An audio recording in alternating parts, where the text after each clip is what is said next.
Okay, let's dive into this powerful tool for finding any transaction data you need, fast.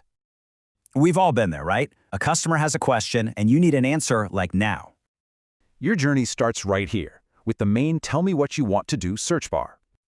Just type Transaction Register, and boom, there's the tool we need. Let's click it. Okay, so this looks like a lot of data, but everything is actually really well organized. Right away, you can see all the key details for every single transaction. Now the filter. This is your secret weapon for cutting through the noise.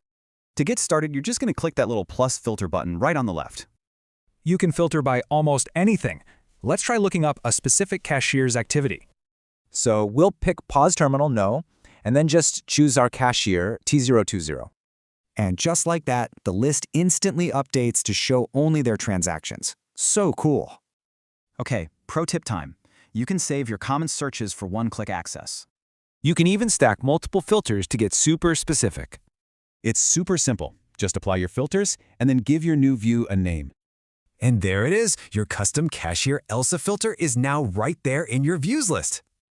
But wait, it gets better. Let's check out a few other really useful tools here. See that fact box on the right? It gives you a quick summary of linked info. And you can hide or show it anytime with that little eye icon. Super handy. Need to share your data? Just hit that arrow icon to export it right to Excel. And all this amazing data connects right back to the cue cards on your main dashboard.